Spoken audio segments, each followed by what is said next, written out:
children, we will do again a very important portion of this chapter, ionic product. This is very, very important.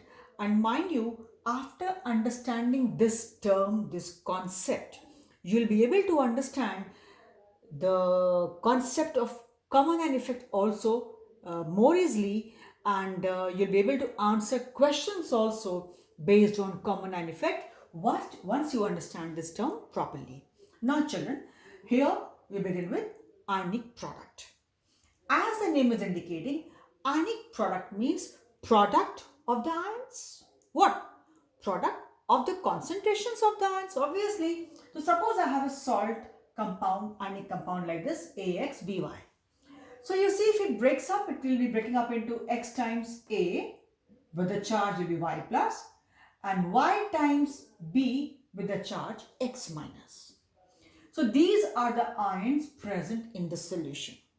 If I want the product of their concentrations, so it will be product of this ion as well as this ion. So this ion is here and this ion is here. And these are the stoichiometric coefficients which are present here, the number of ions they are formed here. They are raised to the powers equal to their concentration. I mean raised to the power to their concentrations. So this is there. According to law of mass action, we were raising these stoichiometric coefficients as powers to their concentrations. So ionic product is nothing, simply the product of the concentration of the ions. If this is an ionic compound, what compound is this? I don't know. It will break up into X times A and Y times B. These are simply the charges. Don't get confused. What is this? The charges are cross multiplied. So it will be charged Y plus and this will be charged by X minus. This much I hope basic chemistry you know from lower class. And if you don't know, don't worry for these charges. Just go for X times A and Y times B. Right? So if I want the ionic product of these ions present in this electrolyte, in this ionic compound, so what? It will be this ion raised to the power X, this ion raised to the power Y. So IP, ionic product, product of the concentrations of the ions at any time. This ion raised to the power stoichiometric coefficients, this ion raised to the power equal to the stoichiometric coefficient. This is very simple concept known to all of us. Simply ionic product. Ions, their concentrations, its product, and each concentration raised to the power equal to the stoichiometric coefficients present in the formula or say in the equation. Now, what is solubility product? It's also product, but now the term is solubility product. It was just ionic product and this is solubility product. It is shown by KSP. K stands for something constant. This was not constant, but this is constant. K means constant. And when constant, at any given temperature. So value will be changing with change in temperature. The K has shown you very much that the value is constant somewhere. As long as T remains constant, means the value will be constant or fixed at a given temperature. The KSP of a sparingly soluble salt. Children, in the entire chapter we have taken weak electrolytes. Because we had seen this Oswald's dilution law was not applicable for strong electrolytes. And why it was so, that we had seen in the beginning of this chapter. So everywhere you find either weak electrolyte or sparingly soluble means weak electrolytes. Because strong electrolytes, they ionize almost completely. So sparingly soluble, they dissolve completely, but sparingly soluble, they dissolve to a lesser extent. So they are weak electrolytes, right? It will not be NaCl or KCl. You may find AgCl, you may find PbCl2, likewise. Silver nitrate, likewise. Weak ones, not the strong ones. Because the very concept of Oswald's dilution law will not be applicable here. That we had seen. Sorry.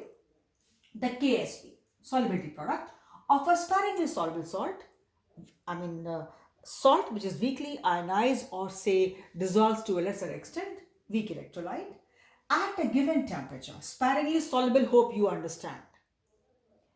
The KSP of a sparingly soluble salt, I repeat, the KSP of a sparingly soluble salt at a given temperature, fixed temperature, is the product of the concentrations of the ions in the saturated solution, with each concentration term raised to the power equal to the stoichiometric coefficients of the corresponding ion, as it is here. Means the same thing is your solubility product. Product of the concentrations of the ions present in solution, with each concentration term raised to the power equal to their stoichiometric coefficient. So you will say, same thing you told us for this, same thing you're telling us for this. Yes, 90% they are same. Both are ionic products. Products of the concentrations of the ions, with each concentration term raised to the power equal to their stoichiometric coefficients. Both, I'm still saying both. Now children, this KSP is the same thing when the solution is saturated. Same ionic product, what was here, the same thing here, it's when solution is saturated. And when solution is not saturated at any point of time, unsaturated or PPT is formed, whatever is there, then we call it ionic product. And when the solution is saturated, the same product of the concentrations of the ions, IP, is called KSP. Then you will say it is called KSP because, a solution is saturated with a fixed number of ions at a given temperature. Suppose you had, children, any weak electrolyte, say it was, what do you want? Say silver nitrate. Although it's a strong one. Okay, take barium chloride. Okay. Say it was weak. Assume, or AB is a weak electrolyte. AB, forget about any particular example. You will say why this, why not, forget it. AB is a weak electrolyte. Okay, fine. I went on dissolving AB in the solution. It breaks up into A plus and B minus. Okay. I had a salt AB. It breaks up into A plus and B minus. So its IP is equal to, in short, simple words, A plus and B minus. And this is 1, 1, it's understood. 1 I need not write. No need to write. 1 is understood. Or if it was A to B, it would have been 2. This would have been 1. I told you stoichiometric coefficients. You calculate this value, concentration of A plus and B minus, you multiply. Of course, it is in moles per liter, very much. This is called ionic product. You went on dissolving. Suppose you had taken 10 moles. You went on dissolving. So 10 into 10, it got dissolved. 11 into 11, it got dissolved. Right? 12 into 12, it got dissolved. 18 into 18, it got dissolved. 19 into 19, it got dissolved. And it's all IP, 19, 19. Okay? It got dissolved, 19 into 19 got dissolved. When I had dissolved 20, I went on studying properly at a given temperature, the room temperature, went on dissolving, and finally that got dissolved. So now IP, 20 into 20, it got dissolved finally, right? 20 into 20 will be IP. 20 into 20 will be IP. It got dissolved, okay? It got dissolved. This was 20 and this was 20. It got dissolved. Fine. Now, you dissolved furthermore. You went on trying it at this room temperature. Now you have put 21. So it will be 21. This will also be 21 as per your theory. This particle, when you had put extra, it went deep down there at the bottom and just settled there. You went on trying and dissolving. It did not dissolve.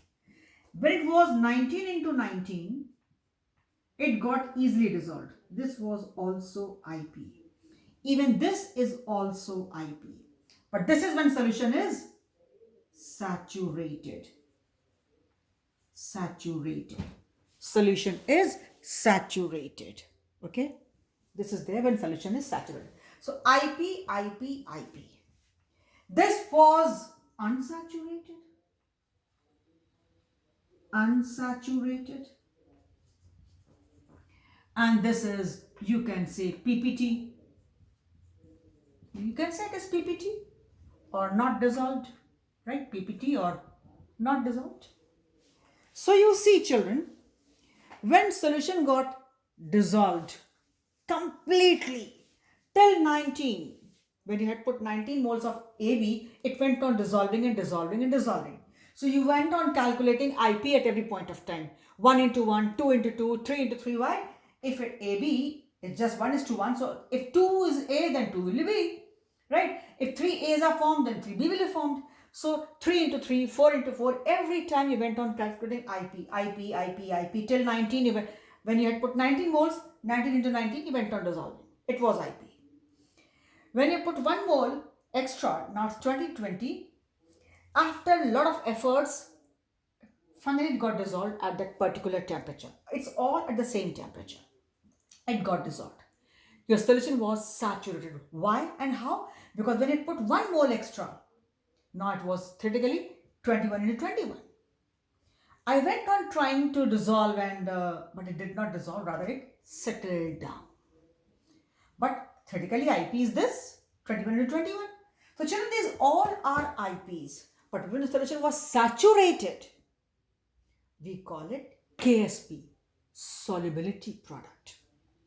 So same IP takes the shape of solubility product, KSP, when the solution is saturated.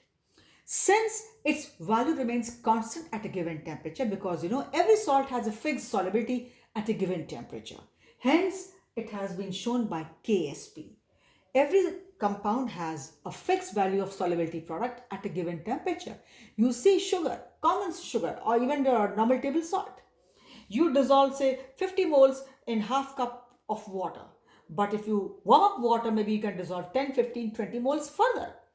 So children, KSP will change. When you dissolve, you say suppose you have taken 50 ml of water, you dissolve 1 mole of NaCl. So 1 Na plus, 1 Cl minus. 1 A, 1 B.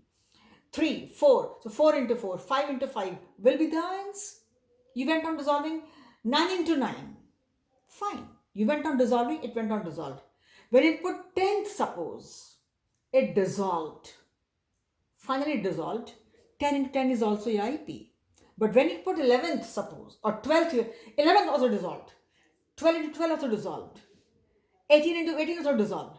19 into 19 also dissolved. 20th when you had taken, right? You found that it got dissolved. Fine. Again IP. 20 into 20 is also IP. But when it put 21st, you try to dissolve, it did not dissolve. It settled down. So all these are IP. But when the solution is saturated, the same IP is called KSP. Children, I will not extend my explanation further in this video because it goes very long. So I guess you have understood that the same IP becomes KSP when the solution is saturated, and it is always at a given temperature, or every time we have fixed given temperature. So here KSP, because the value is fixed, the KSP of a sparingly soluble salt at a given temperature is the product of the concentrations of the ions in the solution, with each concentration term raised to the power equal to the stoichiometric coefficient of the corresponding ion. Alright. So I told you KSP is equal to IP when solution is saturated. Otherwise, anytime you calculate ionic product, we just call it ionic product. But the same ionic product is called solubility product when the solution is saturated. Since the value remains constant at a given temperature, hence we show it by KSP. So for this video, I'll stop here because I might take a bit more in my next video, but I should stop here, otherwise it goes very long and it will not be right. So I stop here for this video. Hope you will try to understand, and it's not difficult. Please try to understand. So for this video, we stop here.